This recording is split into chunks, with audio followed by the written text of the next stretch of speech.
Well, the location of our story is the Sea of Galilee. It doesn't tell us specifically where, but more than likely it's on the shoreline of the city of Capernaum. That's where Jesus' home base of ministry was for 3 years. In the scene, it tells us here in what we just read that a great multitude of people have come to see Jesus and to hear him. And so in order not to be crushed by the crowd, Jesus gets in a boat, pushes off just a little distance from the coast, and he begins to teach the people who were standing on the land facing the water where Jesus was seated in a boat. And the water also served not just to create a little safe distance between himself and the crowd, but also as a natural amplification for his voice, as his voice would bounce off the water and the crowd could hear him better. And he teaches what is commonly referred to here in our Bibles, what I just read, the parable of the sower. Now, we've talked about what parables are many times, but for those of you who are new to it, a parable is basically a story drawn from everyday life to illustrate a deeper truth. And Jesus often employed parables to help communicate a deeper spiritual truth. The point was not always obvious up front. It required his listeners, or in our case, his readers, to try to understand the deep implication of what he's talking about here. And when you look at this parable with me, there are three primary elements. We have a sower, some translations say a farmer, one who casts the seed. We have the seed itself, and we have soil. And there is one sower in this parable, there is one type of seed, but there are 4 different types of soil. And so I'll list them for you on the screen. It tells us some soil was by the wayside, or some translations say along the path. That's verse 4. Some of the soil was on stony ground or rocky places, some translations say. Some of the soil was among thorns, that's verse 7. And some of the soil was good ground, or some translations say good soil, that's verse 8.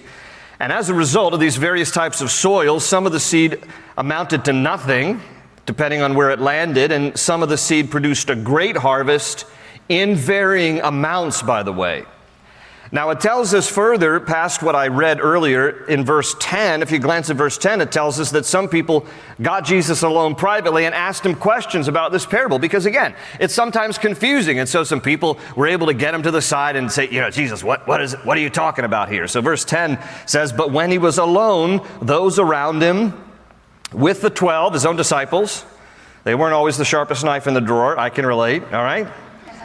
"With the 12, asked him about the parable." So they start probing him. Well, what does this mean? Now, had I been there in that day, I would have had a question. Because when I read this parable, this is where I get stuck, and this is just my learning style. I apologize, but like when I was in college, I had a professor with a really long beard, and as he was talking, he would stroke it like this. And as he was stroking it, I was wondering what lives in there. Like, is a squirrel going to jump out at some moment? Or something? And I lost track of what he was saying. So that's the kind of guy I am. So I would have been like, Jesus, I have a question. So what's the deal with the farmer? Why isn't he more careful? It just seems like a haphazard. He's just like, voo. And some of it lands on thorny ground, and some of it on stony ground, and some of it on the path. Like, what's the deal with the farmer? Is this angry farmer? Angry farmer's just like, I don't care. Yeah. Is he a drunk farmer? Like, had too much sauce, and he's just like, can't seem to lay the seed in a straight row? And of course, Jesus would have answered me, oy vey. You are missing the point, and you want to be a pastor. That's what he would have said to me. But Jesus tells us the point, because this is one of the few parables that Jesus actually explains for us, and I'm thankful that he does. We can't get tripped up on some of the details, because some of it is not really the point of the matter. And so between verses 13 and 20, he explains what the whole parable means. So that's helpful to people like me. But before we read those verses and dive into what the parable means, let me first say this. This is a parable, the parable of the sower, that a lot of Christians read, and then they try to determine what soil are they. And it causes angst among some people who read this parable and then try to think, am I the good soil?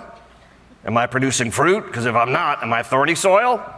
Am I stony soil? Am I soil along the path? What kind of soil am I? Am I even really saved? That's what happens with people. They start to read this. And if you don't think that about yourself, you start to think that about other people, don't you? You're like, there's a thorny Christian right there. I don't even know that person's saved. Who do they think they are? They're not showing much fruit, and then we become fruit inspectors, right? Okay. So don't wig out about this parable here, because I'll be frank with you. I don't believe this parable is about who is saved and who isn't saved, although there is an element of salvation in this parable, and I'll touch on it when we get to it. But I think more so this parable is about who is fruitful and who is not, and more importantly, what hinders fruitfulness in the life of the believer. That's really the heart of the story here. Now, when I say fruitfulness, what am I talking about? When we talk about being fruitful as Christians, what we mean is, do we exemplify the characteristics, the qualities, and the virtues of Jesus more and more in our lives? That's fruitfulness.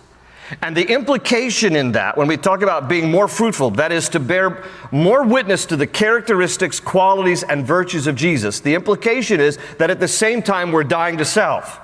We're dying to our own attitudes. We're crucifying the flesh more and more so that it's less of us and more of Jesus, and that becomes more exemplary, more noticed in our lives, the qualities, the characteristics, and the virtues of Jesus. That's what we mean by fruitfulness. And Jesus calls us to be fruitful. In John chapter 15, verse 8, Jesus says, "By this my Father is glorified, that you bear much fruit, and so you will be my disciples." He calls us to be fruitful. Now, don't let that concern you either. What does that mean? And how can I be fruitful? And what constitutes fruitfulness? Because Jesus also tells us in John's Gospel, chapter 15, that if you're connected to Him, if you have relationship and fellowship with Him, you will naturally bear fruit.